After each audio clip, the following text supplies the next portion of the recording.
গৃহকর্মী হিসেবে শুরু করেও কক্সবাজারে প্রভাবশালী ব্যবসায়ী পাওয়ার আলী, অবৈধ সম্পদের খোঁজে দুদক।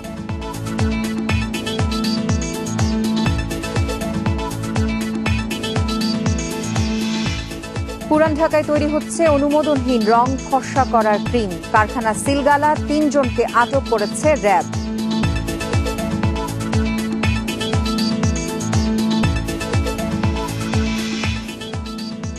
অন্তঃসত্ত্বা মা টিকা নিলেও হেপাটাইটিস বি আক্রান্ত হচ্ছে নবজাতক। ২৪ ঘন্টার মধ্যেই টিকা প্রদানের পরামর্শ।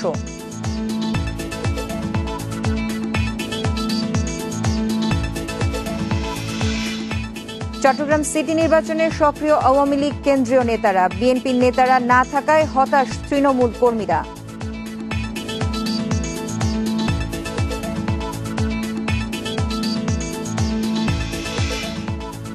ভরা মৌসুমেও চড়া দামে চাল কিনছেন ভোক্তারা। বড় আড়ত ও মিলে নজরদারি সহ 7টি সুপারিশ গবেষকদের।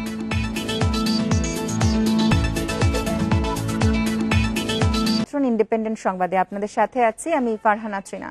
এতক্ষণ শুনছিলেন শিরোনাম, এবারে বিস্তারিত। বুধবার দেশে আসছে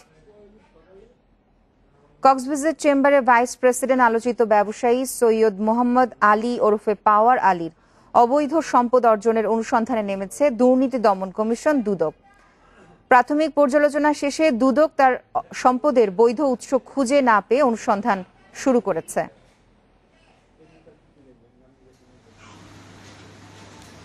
সৈয়দ মোহাম্মদ আলী কক্সবাজার চেম্বার অফ কমার্সের ভাইস প্রেসিডেন্ট। ১৯৯৬ সালে জীবন শুরু করেছিলেন কক্সবাজার চেম্বারের প্রতিষ্ঠাতা প্রেসিডেন্ট মোহাম্মদ আলীর বাসার গৃহকর্মী হিসেবে। কাজের দক্ষতা দেখে কিছুদিনের মধ্যে তাকে কক্সবাজার চেম্বারের পিয়ন হিসেবে নিয়োগ দেন মোহাম্মদ আলী। পিয়নের চাকরি পেয়েই শুরু হয় সৈয়দ মোহাম্মদ আলীর উত্থান। প্রশাসনের কর্তা ব্যক্তিদের নাম ব্যবহার করে শুরু হয় চাঁদাবাজি আর তদবির বাণিজ্য।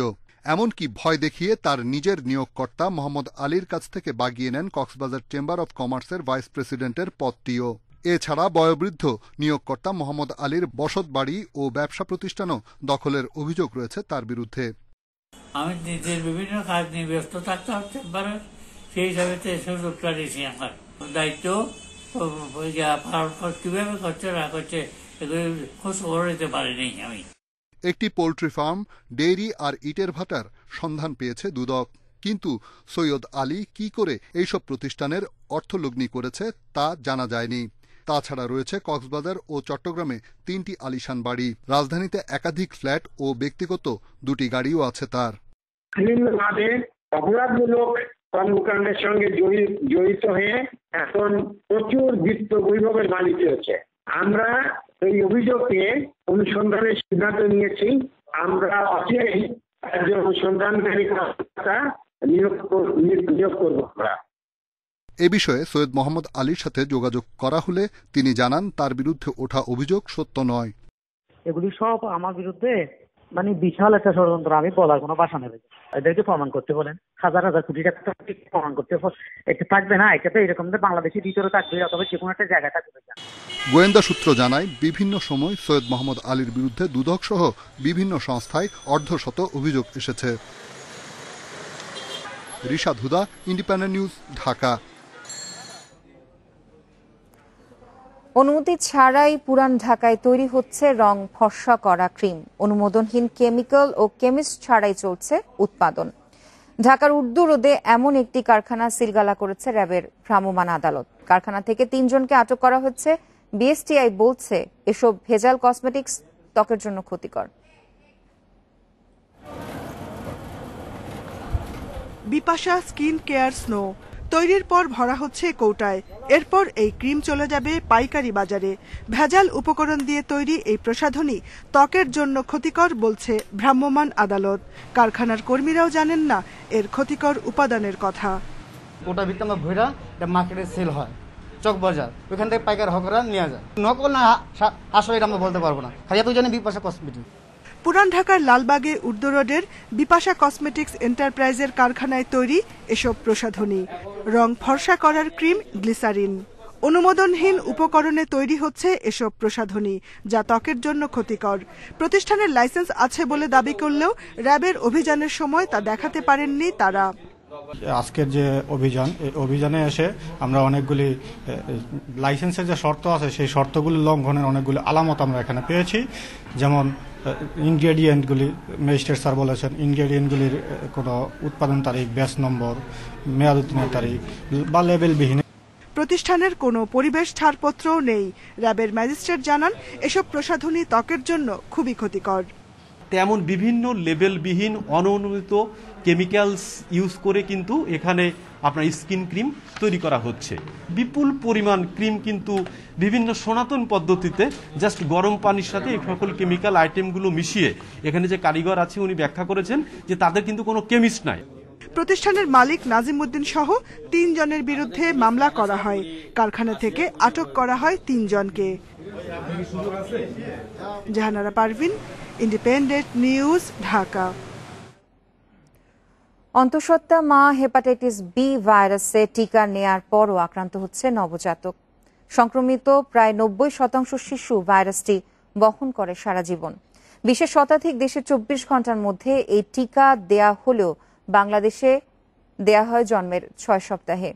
বিশেষজ্ঞরা বলছেন হেপাটাইটিস বি ভাইরাসের টিকা ২৪ ঘন্টার মধ্যেই প্রয়োগ করা উচিত।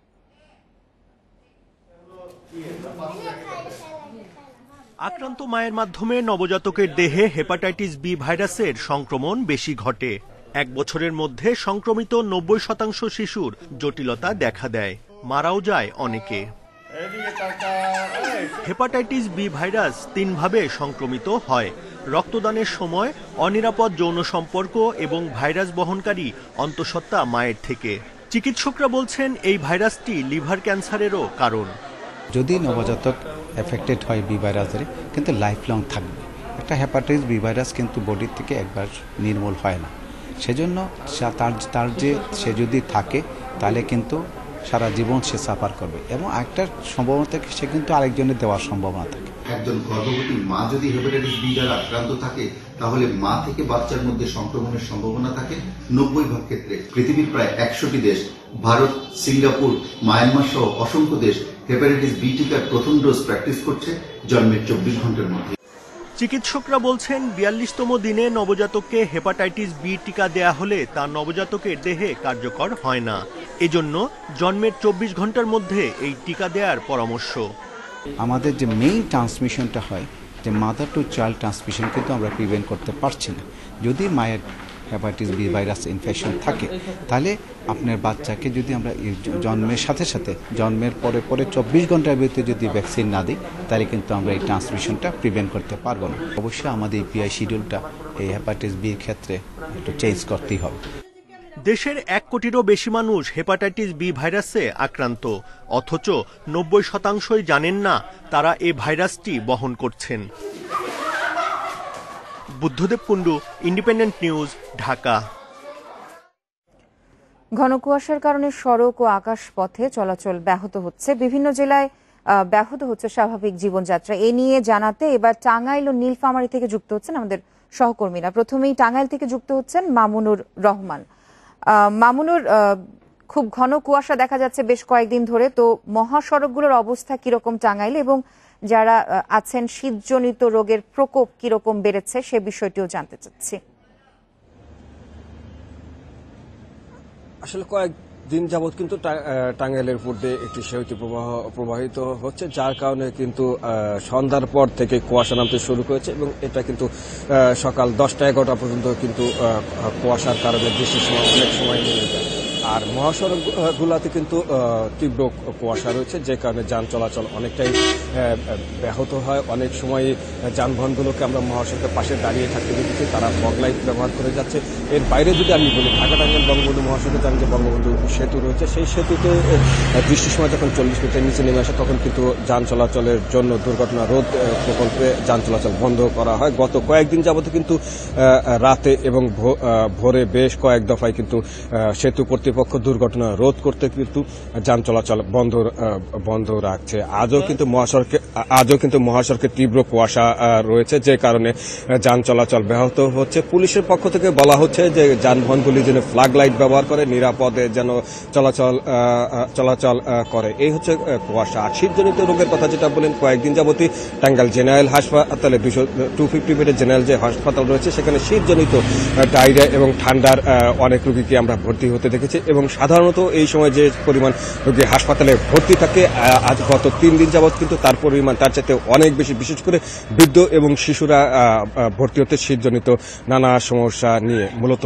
এই হচ্ছে টাঙ্গাইলে শীতজনিত রোগ এবং মহাসড়কে ঘন কুয়াশার কারণে যান চলাচল ব্যাহতের সর্বশেষ তথ্য। এবার নীলফামারী থেকে যুক্ত হচ্ছেন আমাদের আরেকজন সহকর্মী জসিম উদ্দিন।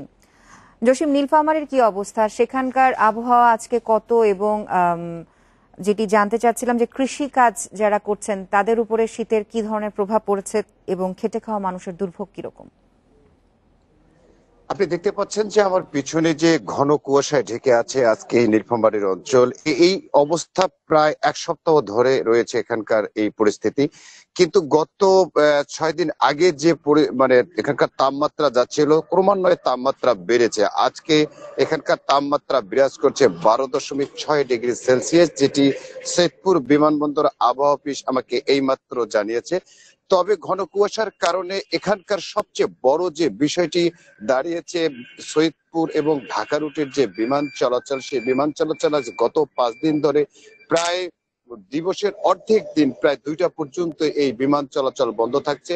সকাল থেকে এই বিমান চলাচল বন্ধ থাকার কারণে আপনারা জানেন যে সৈয়দপুর এবং ঢাকা রুটের যে 11টি ফ্লাইট চলাচল করে বাংলাদেশ বিমান, নভোএয়ার এবং ইউএস বাংলার, সেই বিমানগুলো প্রায় 4টি হতে 5টি বিমান প্রতিদিনই বাতিল করতে বাধ্য হচ্ছে কর্তৃপক্ষ।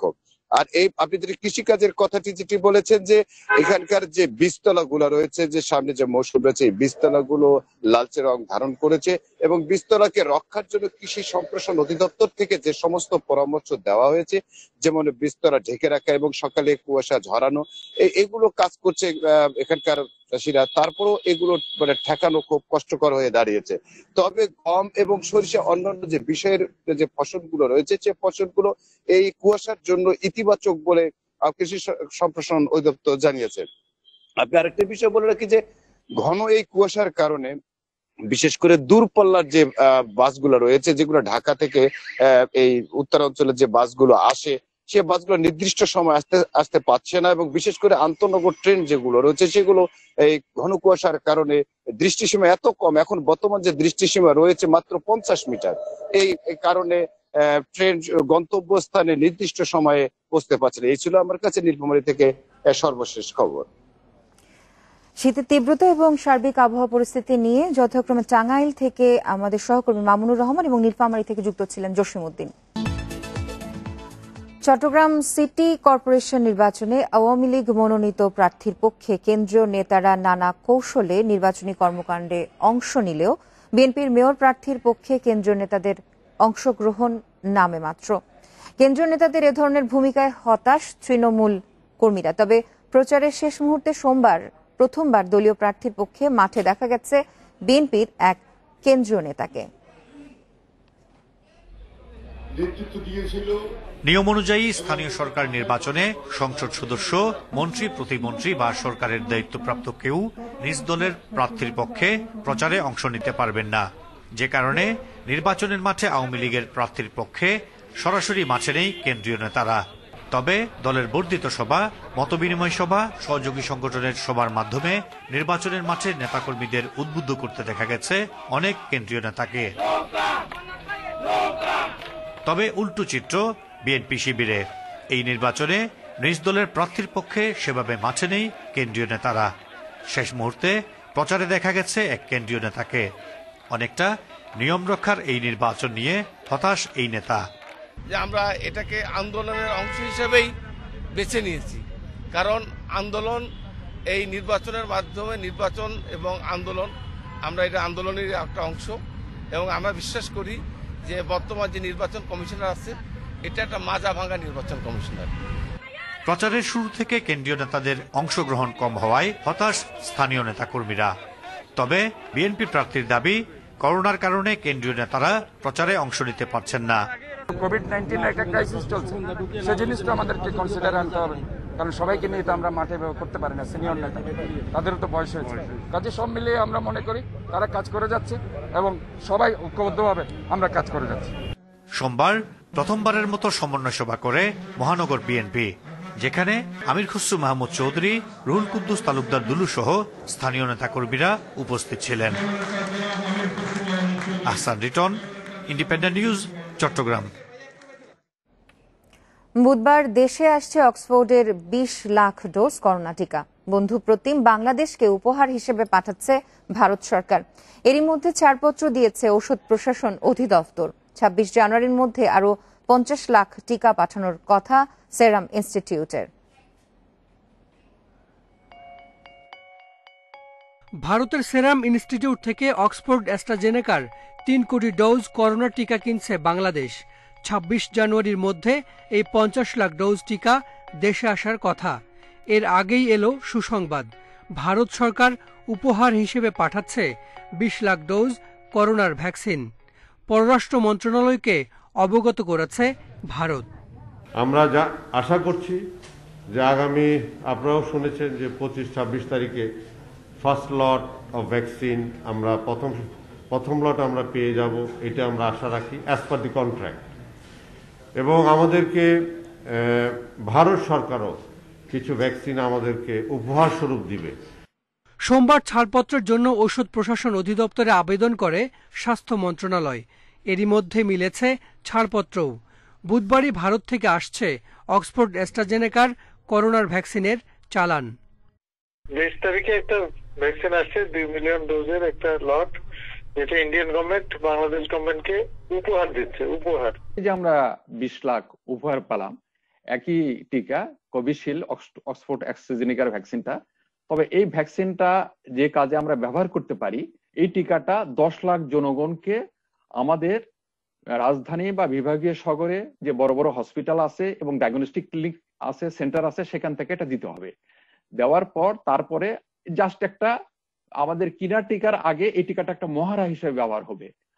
সেরাম ইনস্টিটিউট থেকে কেনা করোনার টিকা প্রয়োগ শুরু হবে ফেব্রুয়ারির প্রথম সপ্তাহেই। সেই অনুযায়ী নেওয়া হচ্ছে প্রস্তুতি। তবে উপহার হিসেবে পাওয়া এই 20 লাখ ডোজ টিকা কবে মানবদেহে প্রয়োগ করা হবে তার দিনক্ষণ ঠিক হয়নি। Hasan Misbah, independent news, Dhaka.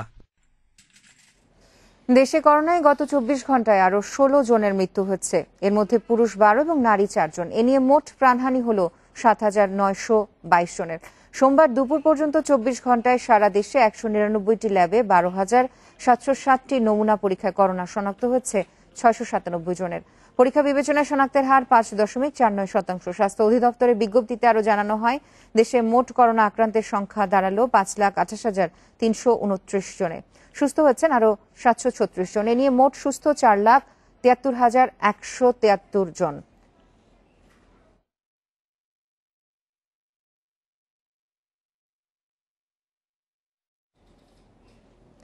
সরকার শিগগিরই দেশের জনগণকে করোনা টিকা নিশ্চিত করতে সক্ষম হবে বলে আশা করেছেন রাষ্ট্রপতি মোহাম্মদ আব্দুল হামিদ। তার মতে, সরকারি পরিকল্পনার সফল বাস্তবায়নের কারণেই করোনা কালেও দেশের অর্থনীতি সচল রাখা সম্ভব হচ্ছে।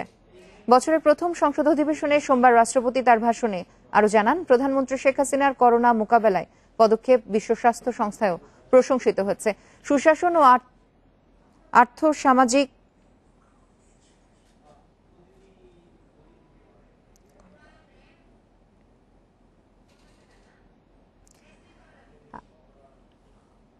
আর্থসামাজিক উন্নয়নে রাজনৈতিক দল সহ সব শ্রেণী পেশার মানুষকে ঐক্যমত্য গড়ে তুলে সম্মিলিত উদ্যোগ নেয়ার কথা জানান তিনি। স্বাস্থ্যসেবা নিশ্চিত করাকে করোনা কালে নানা খাতে সরকারের নেয়া পদক্ষেপের প্রশংসা করে রাষ্ট্রপতি বলেন, সরকার সার্বজনীন স্বাস্থ্যসেবা নিশ্চিতকরণে সব ক্ষেত্রে অভূতপূর্ব অগ্রগতি অর্জন করেছে। সম্প্রতি সরকারের সবচেয়ে বড় অর্জন সাফল্যের সঙ্গে কোভিড-19 নিয়ন্ত্রণ।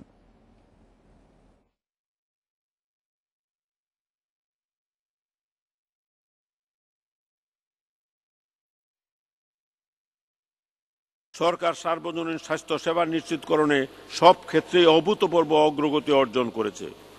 সম্প্রতি সরকারের সবচেয়ে বড় অর্জন হল সাফল্যের সাথে কোভিড-19 নিয়ন্ত্রণ। কোভিড-19 মহামারী মোকাবেলায় বেক্সিমকো ফার্মাসিউটিক্যালস লিমিটেড এবং ভারতের সিরাম ইনস্টিটিউট অব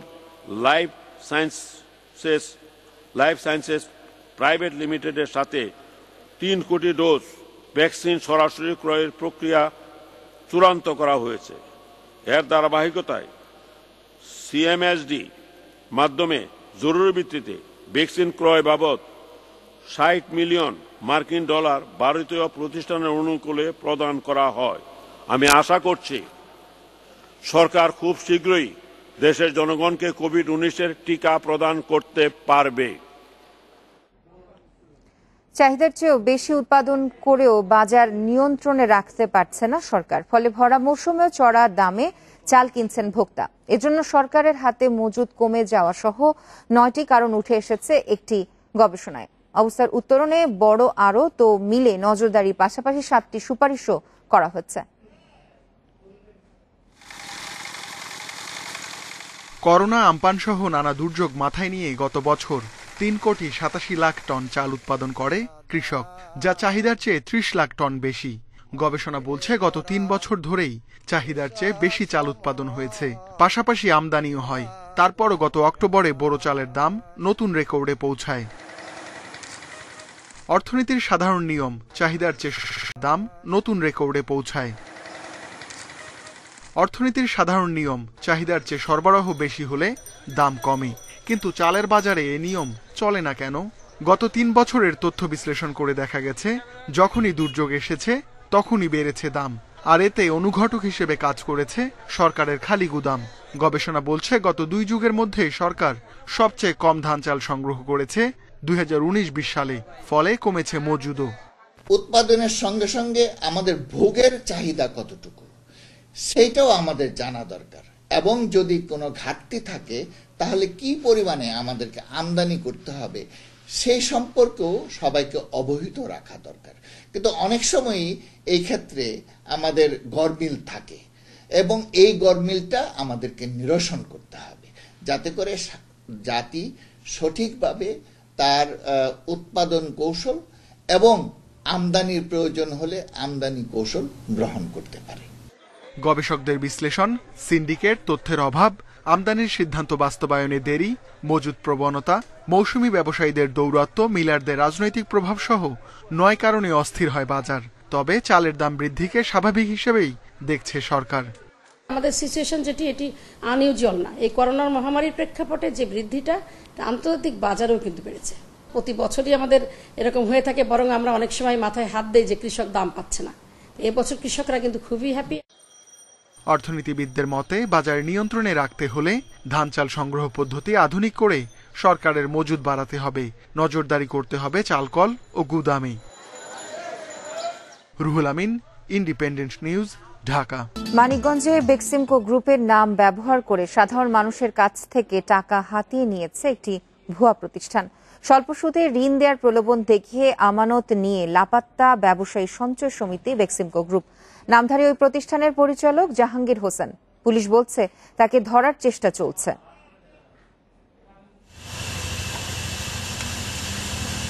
পয়লা জানুয়ারি মানিকগঞ্জের ঘিওর উপজেলার বানিয়াজুরি এলাকার একটি ভাড়া বাড়িতে চালু হয় ব্যবসায়ী সঞ্চয় সমিতি বেক্সিমকো গ্রুপ নামে একটি প্রতিষ্ঠান। ভুয়া প্রতিষ্ঠানটি মানুষের বিশ্বাস অর্জনে ব্যবহার করে বেক্সিমকো গ্রুপের নাম। স্বল্প সুদে ঋণের প্রলোভন দেখিয়ে অল্প কয়েকদিনের মধ্যে শতাধিক নারী পুরুষকে বানানো হয় সমিতির সদস্য। জামানত হিসেবে 10,000 থেকে 30,000 টাকা করে নেওয়া হয় তাদের কাছ থেকে। 15 জানুয়ারি আনুষ্ঠানিক উদ্বোধন করার কথা থাকলেও তার আগেই অফিসে তালা ঝুলিয়ে লাপাত্তা সমিতির পরিচালক জাহাঙ্গীর হোসেন। ভুক্তভোগীদের তথ্য অনুযায়ী প্রতারণা করে প্রায় 15 লাখ টাকা হাতিয়ে নিয়েছেন তিনি। বলছে যে আমরা এভাবে নতুন এনজিও সংস্থা খুলছি বেক্সিমকো গ্রুপের, তো আমরা এভাবে অল্প সুদে ঋণ ছাড়তাছি। 11 জনের টেহা ছিল, 11 জনের 10,000, 20,000, 15,000। সালামের বাসায় থাকে, সালাম ভাইকে জন্য আমি 10,000 টাকা দিচ্ছি। আমার পরিচিত এলাকার ভাই এই টাকাটা নিয়ে যাবে না, পড়াইছে দিকে অবশ্যই সালামের সব চলে গেছে। বাড়ির মালিক আব্দুস সালাম জানান, প্রতারক জাহাঙ্গীর বেক্সিমকো গ্রুপের নাম ব্যবহার করেছিলেন। স্বনামধন্য প্রতিষ্ঠানের নাম দেখে বাড়ি ভাড়া দিয়েছিলেন তিনি। ভিতরে প্রধানমন্ত্রীর ছবি লাগাইছে, তারপরে বঙ্গবন্ধুর ছবি লাগাইছে, এফ সালমান রহমানের ছবি লাগাইছে, তারপরে দুর্জয়ের ছবি লাগাইছে, এমপি দুর্জয়ের ছবি লাগাইছে, সরি। তো এগুলো দেখে সেরা আমার তাদের প্রতি একটা অগাধ বিশ্বাস জন্মে। জেলা সমবায় কার্যালয় বলছে, প্রতিষ্ঠানটির সাইনবোর্ডে ব্যবহার করা নিবন্ধন নম্বরটিও ভুয়া। যেহেতু এখানে কোনো সমবায় সমিতির নাম নাই, সুতরাং এই সমিতি আমাদের সমবায় থেকে রেজিস্ট্রেশন করা হয়নি। অন্যান্য কোথাও থেকে যদি নিয়ে থাকতো তার তারিখটা থাকতো, সেখানে তারিখও নেই। প্রতিষ্ঠানটিতে 50,000 টাকা জামানত দিয়ে চাকরি নিয়েছিলেন 14 জন নারী। পরিচালক লাপাত্তা হওয়ার পর মামলা করেন ওই 14 নারীর একজন নিশা রানী দে। মামলার পর অভিযুক্ত জাহাঙ্গীর হোসেনকে ধরতে অভিযান চলছে বলে জানিয়েছে পুলিশ। আমাদের কাছে প্রাথমিক পর্যায়ে মনে হচ্ছে এটা প্রতারক গ্রুপ এবং আমরা কাজ শুরু করেছি। ইনশাল্লাহ আমরা তাদেরকে ধরতেও সক্ষম হব এবং আইনগত ব্যবস্থা গ্রহণ করব। কর্মী হিসেবে যারা স্থানীয়দের কাছ থেকে আমানত সংগ্রহ করে জাহাঙ্গীর হোসেনকে দিয়েছেন, এখন বিপাকে তারাও। Independent news desk. করোনার প্রথম ধাপের প্রভাবে লোকসান গুনেছেন খুলনা অঞ্চলের চিংড়ি রপ্তানিকারকরা। এ সময়ে ক্রয়াদেশ বাতিল হয়েছে 462 কোটি টাকার, দাবি ব্যবসায়ীদের। আর বিশ্বে সংক্রমণের দ্বিতীয় ঢেউয়ে ফের অনিশ্চিত সাদা সোনা খ্যাত চিংড়ির ভবিষ্যৎ। ফলে চলতি অর্থ বছরে বাণিজ্য মন্ত্রণালয় হিমায়িত চিংড়ি থেকে 5,000 কোটি টাকা রপ্তানির লক্ষ্যমাত্রা নির্ধারণ করলেও অর্জন কঠিন বলছেন সংশ্লিষ্টরা। বাংলাদেশ থেকে রপ্তানি হওয়া হিমায়িত চিংড়ির 85 ভাগই যায় ইউরোপে, বাকি 15 ভাগ যুক্তরাষ্ট্র সহ বিশ্বের অন্যান্য দেশে। তবে এসব দেশে করোনা ভাইরাসের দ্বিতীয় ঢেউয়ের কারণে আরও কমেছে হিমায়িত চিংড়ি রপ্তানি। ফলে আর্থিক মন্দায় পড়েছে দেশের অন্যতম রপ্তানি পণ্যের এই খাত। আমরা আশঙ্কা করছি চলতি অর্থ বছরেও চিংড়ি রপ্তানি কম হতে পারে।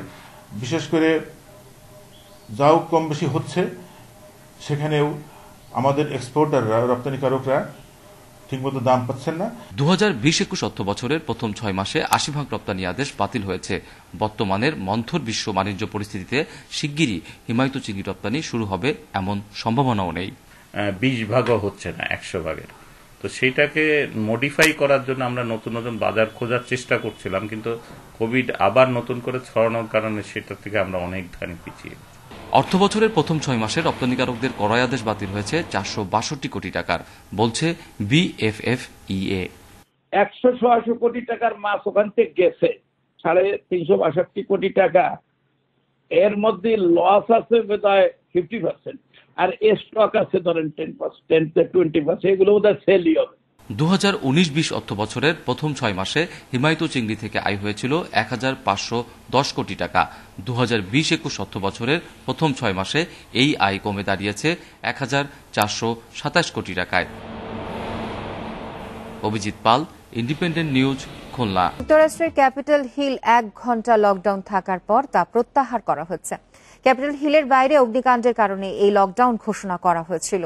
রয়টার্স জানিয়েছে, জো বাইডেনের শপথ অনুষ্ঠানের রিহার্সেল চলার সময় ক্যাপিটাল হিলের কাছেই অগ্নিকাণ্ড ঘটে। এ সময় আগুনের ধোঁয়া ক্যাপিটাল হিলে চলে আসায় তাৎক্ষণিক লকডাউন ঘোষণা করে রিহার্সেল স্থগিত করা হয়।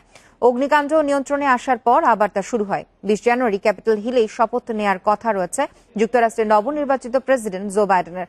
গত 6 জানুয়ারি ক্যাপিটাল হিলে ট্রাম্প সমর্থকদের হামলা চালালে 5 জন নিহত হন। বাইডেনের শপথ অনুষ্ঠানের দিন যুক্তরাষ্ট্র জুড়ে বিভিন্ন স্থানে ট্রাম্প সমর্থকেরা হামলা চালাতে পারে বলে আশঙ্কা করা হচ্ছে।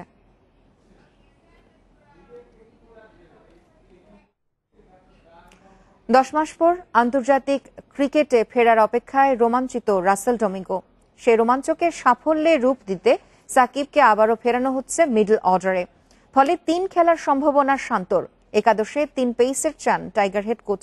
আর আনকোরা উইন্ডিজ কঠিন চ্যালেঞ্জ জানাতে পারে শীর্ষদের আগেভাগেই সতর্ক করেছেন ডোমিঙ্গো। 2019 বিশ্বকাপে 3 ব্যাট করে দারুণ সফল সাকিব। এরপর পরে আসে নিষেধাজ্ঞা। ফিরে এসে সাকিব পাচ্ছেন না টপ অর্ডারে খেলার সুযোগ। হেড কোচ রাসেল ডোমিঙ্গো ভবিষ্যতের কথা ভেবে মিডল অর্ডারে জোর দিতে চান। শান্তকে 3-এ খেলিয়ে পিছিয়ে দেয়া হবে সাকিবের পজিশন। 4, 5 ও 6-এ খেলবেন সাকিব, মুশফিক, মাহমুদুল্লাহ। আর সৌম্যকে দীর্ঘ সময়ের জন্য মিডল অর্ডারেই চান কোচ। অভিজ্ঞদের আমি পরের দিকে চাই, দলের জন্য যা ভালো হবে। সাকিবকে 4-এ খেলাতে চাই। দীর্ঘদিন পর ক্রিকেটে ফিরছে টাইগার দল। রং কিছুটা ফিকে করে দিয়েছে আনকোরা প্রতিপক্ষ। তারপরে উইন্ডিজ দলকে সমীহ করার কথা বলছেন ডোমিঙ্গো। ওদের ঘরোয়াতে যারা খুব ভালো করেছে তারাই এসেছে। এরা সবাই জাতীয় দলে টিকে থাকতে চাইবে, বাংলাদেশকে হারাতে চাইবে যে কোনো মূল্যে। ফলে সহজ হবে না সিরিজ। তামিমের অধিনায়কত্বের শুরুর সিরিজ দিয়ে বিশ্বকাপের প্রস্তুতি শুরু করতে চান কোচ। সাকিব, তামিম, লিটনদের সাথে নতুন ব্যাটসম্যান তৈরি করতে চান। তামিম ব্যাটিং ও অধিনায়কের দায়িত্ব ভালোভাবেই বোঝে। তার নতুন অধ্যায় শুরু হচ্ছে, আশা করি ভালো করবে। নতুন বোলার নিয়ে বিশ্বকাপে যাওয়া সম্ভব, তবে ব্যাটিং অর্ডারটা অবশ্যই অভিজ্ঞ হতে হবে।